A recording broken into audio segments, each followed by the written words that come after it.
Hello guys, welcome to the biology class. So this is Deepak Kapri. Let us start.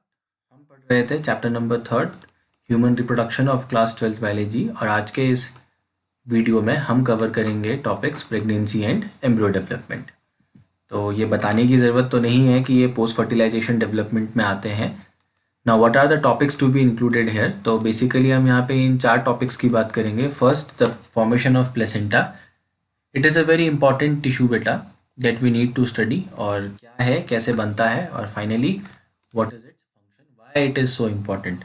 Then there is another process called as gastrulation. तो lemon भाषा में कहूँ तो gastrulation का मतलब है zygote से अलग अलग जर्मिनल लेयर्स का बनना और फिर उन्हीं जर्मिनल लेयर से या उन्हीं लेयर्स से फीटस में या एम्ब्रियो में ऑर्गन्स का बनना। That process is called as organogenesis. तो हम ये 4 पोर्शन यहाँ पे कवर करेंगे। सो स्टार्ट करते हैं। इससे पहले कि हम प्लेसेंटा पढ़ें, we need to understand what is pregnancy. Pregnancy एक ऐसी कंडीशन है या एक ऐसा ड्यूरेशन है बेटा जिसमें यूट्रस या वर्म में फीटस की ग्रोथ एंड डेवलपमेंट होती है। This condition is called as pregnancy. And technically speaking pregnancy हमेशा इम्प्लांटेशन के बाद शुरू होती है। जो प्रेगनेंसी टर्म है it is always used after the implantation process. So you know that its duration is around 9 months. तो now what happens, जैसे ही implantation होता है, after implantation finger like projections arise on the trophoblast called as chorionic villi. इसको एक diagram से समझना ज़्यादा बेहतर रहेगा। So now this structure is called as blastomere, sorry blastocyst कहते हैं स्ट्रक्चर को, और इस ब्लास्टोसिस्ट के जो बाहर की लेयर है इसे कहा जाता है ट्रोफोब्लास्ट।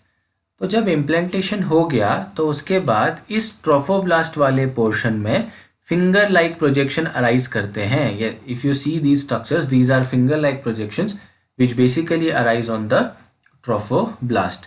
अब हालांकि ये फिंगर लाइक प्रोजेक्शन इस डायग्राम में खाली यहाँ दे रखे हैं, but all over the structure this finger like projections are formed. इसके बाद क्या होता है, दिस इज यूट्रस वॉल। तो there is interdigitation of the chorionic villi and the uterus wall. इसका मतलब ऐसा है कि यहाँ पे आपको ये फिंगर लाइक प्रोजेक्शन दिख रही हैं, ऐसे ही कुछ प्रोजेक्शंस यूट्रस की वॉल में होती हैं और ये दोनों प्रोजेक्शंस एक दूसरे में इंटरडिजिटेट हो जाती हैं, फिक्स हो जाती हैं। जैसे आप अगर फिंगर्स को, दोनों हाथों की फिंगर्स को एक दूसरे में फिक्स कर लेंगे, सेम उसी टाइप से यहाँ पे फिक्सेशन होता है। So I say that this is followed by interdigitation of chorionic villi and the uterus. Interdigitation का मतलब होता है मिक्स होना, एक दूसरे के साथ एंटेंगल्ड होना, ये ज़्यादा बेटर टर्म है। तो एंटेंगल्ड होने से जो कनेक्टिव टिश्यू बनता है, मैंने यहाँ पे एक टर्म लिखा है feto maternal connective tissue is called as placenta. यही जो फीटो मैटरनल कनेक्टिव टिश्यू है, फीटो मैटरनल का मतलब है फीटस को और मदर को, या अभी कहूँ तो एम्ब्रियो को और मदर को जो जोड़ने का काम करेंगी वो tissue, these are called as placenta. तो आई थिंक कोराइनिक विली यहाँ पे क्लियर है। बाकी टर्म्स में अभी we need not to go into that much detail. So now see these structures, ये वाला जो पोर्शन है यहाँ पे आप देख रहे हैं, these structures are basically called as placenta, या कभी कभी प्लेसेंटल विली भी कहा जाता है इनको। क्यों कहा गया है विली? क्योंकि ये फिंगर लाइक प्रोजेक्शन है। तो ये ऐसी टिश्यूज हैं बेटा जो किसको कनेक्ट कर रही हैं। See this is the developing fetus और ये मदर की टिश्यू है। तो ये फीटस इस मदर की टिश्यू से जुड़ा किससे है, या मदर की बॉडी से किससे अटैच है? By the help of these placenta. तो प्लेसेंटा एक ऐसा स्ट्रक्चर है जो प्रेगनेंसी के दौरान डेवलप होता है and it is a temporary association between fetus and mother tissue. Temporary association इसलिए कहा गया है बेटा because this is not life time. जितना प्रेगनेंसी का पीरियड है 9 मंथ तक ये प्लेसेंटा यहाँ पे दिखेगा। एंड जैसे डिलीवरी होती है बेबी की, तो once the baby is delivered, उसके थोड़ी ही देर बाद जो ये प्लेसेंटल टिश्यू है ये भी वेजाइना के थ्रू बाहर निकल जाती है। That's why we have said that it is a temporary association. Now थोड़ा इस स्ट्रक्चर को समझते हैं। तो यहाँ पे एक टर्म है, ये डेसिडुआ प्लेसेंटेलिस लिखा है। Need not to understand but just knowledge के लिए, डेसिडुआ प्लेसेंटेलिस इसलिए कहा गया है क्योंकि ये जो प्लेसेंटा का स्ट्रक्चर है ये परमानेंट नहीं है बेटा। मतलब once the pregnancy is over ये स्ट्रक्चर भी रिमूव हो जाता है। That's why decidua term use किया गया है। नाउ दिस पोर्शन, ये जो वाइट कलर का पोर्शन है ये यूट्रस की कैविटी है बेटा, दिस इज यूट्रस कैविटी। आपने ट्रोफोब्लास्ट पढ़ा था, तो जो इसके बाहर का ये स्ट्रक्चर है, ये लेयर जो देख रहे हैं ये ट्रोफोब्लास्ट है, और इसके अंदर ये आपका डेवलपिंग एम्ब्रियो है या फीटस है। अभी हम एम्ब्रियो और फीटस को भी क्लियर करेंगे, बाकी ये कुछ लेयर्स मेंशन है। आप नीचे देखेंगे यहाँ पे, तो यहाँ पे आपको एक सर्विकल प्लग दिख रहा है, इसका मतलब है सर्विक्स वाले पोर्शन में एक प्लग लग जाता है जो उस पोर्शन को ब्लॉक कर देगा। ये it is to ensure the safety of fetus. Now आप यहाँ पे एक ये ट्यूब जैसा स्ट्रक्चर देख रहे हैं, ये एक long tube like structure, this structure is called as umbilical cord. तो इस स्ट्रक्चर को क्या कहा गया है बेटा, अम्बिलिकल कॉर्ड। तो इस कॉर्ड का काम क्या है, ये ऐसे एक स्ट्रिंग जैसा स्ट्रक्चर है, फ्लेक्सिबल होता है।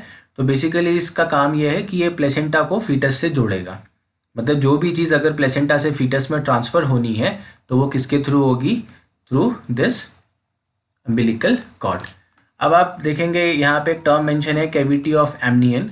तो ये जो स्पेस दिख रहा है ग्रेइश कलर में, this is called as amniotic cavity. इसको एमनियोटिक कैविटी कहा जाता है, और इस कैविटी में एक लिक्विड फिल होता है जिसे कहा जाता है amniotic fluid. So cavity outside the embryo is called as amniotic cavity. इसमें आपको थोड़ा ज़्यादा क्लियर दिखेगा, ये रेड पेन से जो मैं मार्क कर रहा हूँ। और इसमें एक फ्लूइड होता है जिसे कहा जाता है एमनियोटिक फ्लूइड। ये फ्लूइड बहुत इंपॉर्टेंट है बेटा। इस फ्लूइड का सबसे पहला काम तो ये है, विस्कस फ्लूइड है, तो इसकी वजह से ये act as a shock absorber. तो ये इसका पहला जो फंक्शन है वो ये है कि ये शॉक एब्जॉर्बर का काम करता है फॉर द एम्ब्रियो। मतलब अगर एम्ब्रियो में कोई मूवमेंट भी होती है तो इसके चारों तरफ लिक्विड है बेटा, तो इस लिक्विड की विस्किसिटी या इसकी डेंसिटी क्या करेगी, अगर कोई मूवमेंट सडन फॉल है, सडन कोई धक्का लगता है एम्ब्रियो को, तो इसके आसपास का लिक्विड उस शॉक को एब्जॉर्ब करता है। Second, it prevent the drying of embryo. ये एम्ब्रियो को डेसिकेट करने से बचाता है। तो डेसिकेट यू नो दैट, सूखने से, ड्राई करने से बचाता है, because it is a liquid that surround the embryo. Third, it regulate the temperature and pressure around the embryo. एक लिक्विड है, तो इस लिक्विड की वजह से इस एम्ब्रियो के चारों तरफ का टेम्परेचर और प्रेशर मेंटेन रहता है। एक नीडल के थ्रू इस एमनियोटिक फ्लूइड को निकाला जा सकता है, और इसको निकालने का सबसे बड़ा बेनिफिट ये है बेटा कि इससे स्टडी की जा सकती है कि जो बेबी ग्रो कर रहा है क्या उसमें किसी प्रकार के जेनेटिक डिजीजेस तो नहीं हैं। तो ये इसका सबसे बड़ा एडवांटेज है। और एक मिसएडवांटेज कह सकते हैं हम कि it is use to determine the sex of the foetus. तो यही प्रोसेस इसका फीटस का सेक्स डिटरमाइन करने के लिए भी यूज़ किया जाता है। तो nowadays it is illegal, but that is not the actual use of this amniotic fluid. जो इसका मेजर यूज़ है, पहला तो है प्रिवेंशन, और एक जो हमारे पॉइंट ऑफ व्यू से, साइंटिफिक पॉइंट ऑफ व्यू से इम्पॉर्टेंट है, वो है कि इसके थ्रू आप जेनेटिक डिफेक्ट्स की स्टडी कर सकते हैं। Now very important portion, what is the function of placenta. अब आते हैं कि प्लेसेंटा का फंक्शन क्या है। हमने कह तो दिया कि प्लेसेंटा एक मैटरनल टिश्यू है जो मदर और बेबी को जोड़ रही है। करती क्या है, तो बेटा it's first function is nutritive. तो सबसे पहला फंक्शन क्या है, न्यूट्रिटिव। जैसे कि नाम से सजेस्टेड है, जितने भी न्यूट्रिएंट हैं, amino acid, mineral, sugar, lipids, protein, जो कुछ भी जा रहा है कहाँ से, मदर से बेबी को, वो सिर्फ और सिर्फ किसके थ्रू जाएगा बेटा, प्लेसेंटा के थ्रू जाएगा। तो placenta is major function is nutritious. ये न्यूट्रिटिव है, नरिशमेंट देती है। रिमेंबर, चाहे प्लांट की बात करें चाहे एनिमल की बात करें, प्लेसेंटा दोनों जगह एक ही काम करती है, that is it gives nourishment. यहाँ पे किसको नरिशमेंट दे रहा है, फीटस को नरिशमेंट दे रहा है। Then the another function is it supply oxygen to the foetus and remove carbon dioxide from it. जो गैशियस एक्सचेंज की हम बात करते हैं, तो अगर बेबी में जो ऑक्सीजन की सप्लाई है, because oxygen is required for living, तो वो कहाँ से है, प्लेसेंटा से है। और फीटस में जो वेस्ट मटेरियल बन रहा है, दैट इज, यहाँ पे गैस की बात करूँ तो कार्बन डाइऑक्साइड, अगेन यहाँ स्पेलिंग मिस्टेक है, तो कार्बन डाइऑक्साइड का जो रिमूवल है वो भी किसके थ्रू होगा, प्लेसेंटा के थ्रू होगा। तीसरा प्लेसेंटा का फंक्शन है स्टोरेज का। तो बेसिकली ये फैट और ग्लाइकोजन को स्टोर करके रखता है। तो जब कभी भी प्लेसेंटा के सेल्स में से ये फैट एंड ग्लाइकोजन ब्रेक करेगा, तो इसकी वजह से ये न्यूट्रिएंट कहाँ जाएगा, it is absorb by the foetus. Next is remove nitrogenous waste. Nitrogenous waste में urea, uric acid, basically urine, तो जो भी नाइट्रोजन कंटेनिंग वेस्ट हैं वो वेस्ट भी बेबी में से रेगुलर एलिमिनेट होना ज़रूरी है। क्यों, क्योंकि वो टॉक्सिक है। तो वो वहाँ से कैसे एलिमिनेट होंगे? Again through the placenta. Now it passes antibodies to the fetus which prevent it from infection. अब इनिशियल जब ग्रोथ हो रही है फीटस की, तो सीधी सी बात है बेटा, बहुत सारे वो सेंसिटिव है, बहुत सारे इन्फेक्शन से, बैक्टीरिया से, फंगस से. तो इस सेंसिटिविटी को रोकने का काम करता है placenta by passing certain antibodies to the foetus. तो इसकी वजह से फीटस में इन्फेक्शन डेवलप नहीं होगा बेटा. Next, it has got a barrier function. ये एक प्रकार का बैरियर है जो किसी भी अनवांटेड सब्सटेंस की एंट्री फीटस में रोकेगा. नाउ वेरी इंपॉर्टेंट, अब इसके अलावा प्लेसेंटा का काम क्या है? Placenta secretes a number of hormones बेटा, that we need to understand. तो इन हार्मोन्स, प्रेगनेंसी में इन हार्मोन्स का कंसंट्रेशन बढ़ जाता है due to the presence of placenta. तो let us study. The first hormone है, इसे HCG, that is human chorionic gonadotropin कहा जाता है. तो ये प्लेसेंटा की वॉल सीक्रेट करती हैं. इसका मेन फंक्शन है बेटा कॉर्पस ल्यूटियम को मेंटेन करना. अगर आपको याद होगा तो कॉर्पस ल्यूटियम का काम क्या है? कॉर्पस ल्यूटियम का काम है प्रोजेस्टेरॉन के लेवल को मेंटेन करना. तो इस कॉर्पस ल्यूटियम को मेंटेन कौन करता है? HCG. और इसी HCG की वजह से सर्विक्स प्लग बनता है. अगर आपको याद होगा तो स्टार्टिंग में I have discuss about this cervix plug. तो ये जो प्लग है, ये बनाने का काम भी कौन करता है? HCG करता है. दूसरा, progesterone. You know what is the function of progesterone? Their major function is maintain the endometrium lining. और एंडोमेट्रियम लाइनिंग प्रेगनेंसी के लिए सबसे इंपॉर्टेंट है. जितना थिक रहेगा, इस वजह से वो बेबी जो फीटस है वो अटैच रहेगा. तो इसीलिए प्रोजेस्ट्रोजन सबसे इंपॉर्टेंट है. That's why it is also called as pregnancy hormone. Another is human placental lactogen. तो लैक्टोजन मिल्क से रिलेटेड ही कुछ फंक्शन होगा. तो HPL का काम है बेटा, it causes development of the breast. तो जब प्रेगनेंसी वाला पीरियड है तो मदर में ब्रीस्ट का डेवलपमेंट होगा उस समय, and it is due to the HPL. तो इसकी वजह से एक और काम होता है, and it leads to the increase use of glucose by the foetus. ये एक्चुअली मदर को इंसुलिन से सेंसिटिव बना देता है, जिसकी वजह से मदर अपना ग्लूकोज मदर खुद यूज़ नहीं कर पाएगी, बल्कि वो ग्लूकोज की सप्लाई किसके लिए बढ़ जाएगी? फीटस के लिए. तो एक प्रोसेस है जिसकी वजह से फीटस में ग्लूकोज का सप्लाई इंक्रीज हो जाता है, and it is because of this HPL hormone. The another hormone is oestrogen. तो ईस्ट्रोजन के काम है, पहली बात एनलार्जमेंट ऑफ यूट्रस. जैसे जैसे प्रेगनेंसी फॉरवर्ड होगी तो फीटस का साइज बढ़ेगा, तो उस हिसाब से यूट्रस के साइज को मेंटेन करना ईस्ट्रोजन का काम है. Plus it help in the enlargement of breast. इसमें मैंने खाली ब्रीस्ट डक्ट लिखा है, बट मेन ये है कि ये ब्रीस्ट के एनलार्जमेंट को के लिए रिस्पॉन्सिबल है. प्लस ब्रीस्ट में जो डक्ट होती हैं, जिन डक्ट्स के थ्रू देन मिल्क मूव करेगा, तो उन डक्ट्स का एनलार्जमेंट करने का काम भी ईस्ट्रोजन का है. लेटर स्टेजेस में एक हार्मोन सीक्रेट होता है जिसे कहते हैं रिलैक्सिन. तो नाम से ही समझना, रिलैक्स. रिलैक्सिन का मतलब है it facilitates easy child birth by making symphysis pubica tissue soft. Symphysis pubica tissue female के रिप्रोडक्टिव पोर्शन में ही पाई जाती हैं. तो ये इस टिश्यू को सॉफ्ट कर देता है, जिसकी वजह से जब डिलीवरी होगी तो बेबी का जो पैसेज है वो थोड़ा इजी हो जाता है बेटा. Another hormone is corticotropin releasing hormone. तो इसका नाम है, या कॉर्टिकोट्रोपिन, हाँ प्रोनाउंसिएशन देख लीजिएगा. This hormone main function is it determines the time of parturition. मतलब इस हार्मोन का कंसंट्रेशन ये डिटरमाइन करेगा कि पार्ट्यूरेशन किस समय होगा. अगर बहुत ज़्यादा बन जाता है तो इसकी वजह से प्रीमेच्योर डिलीवरी हो जाती है, और कंसंट्रेशन वेराई करता है तो कभी कभी डिलीवरी लेट भी हो जाती है. तो I think now coming to the next process, that is gastrulation. तो नाउ व्हाट इज गैस्ट्रुलेशन? आपने अगर ब्लास्टोसिस्ट का स्ट्रक्चर याद होगा तो ब्लास्टोसिस्ट में हमने पढ़ा था कि बाहर की तरफ को एक लेयर होती है जिसे कहते हैं ट्रोफोब्लास्ट, और इसके अंदर ऐसे सेल्स पाए जाते हैं जिन्हें इनर सेल मास कहते हैं. तो एक बार इम्प्लांटेशन हो गया, इम्प्लांटेशन के बाद जो ये इनर सेल मास है बेटा, ट्रोफोब्लास्ट तो अटैचमेंट में हेल्प करता है. Now this inner cell mass will differentiate. तो मैंने क्या कहा? इनर सेल मास डिवाइड करेगा. अब इस इनर सेल में स्टेम सेल्स पाए जाते हैं. स्टेम सेल्स ऐसे सेल है बेटा which have the capacity to divide again and again. तो आपके इनर सेल मास डिवाइड किए and they will form 3 primary germinal layers. तो आप देखेंगे यहाँ पे 3 जर्मिनल लेयर्स मेंशन किए हैं. सबसे बाहर की लेयर को एक्टोडर्म कहा जाता है, जो बीच की लेयर है that is called as mesoderm, and the inner most layer is called as endoderm. So it is a kind of advance feature in human beings बेटा. Now understand the function. तो ये germ layer सबसे बाहर की layer क्या कहलाई? Ectoderm. अब देखो ऑफ लेयर है.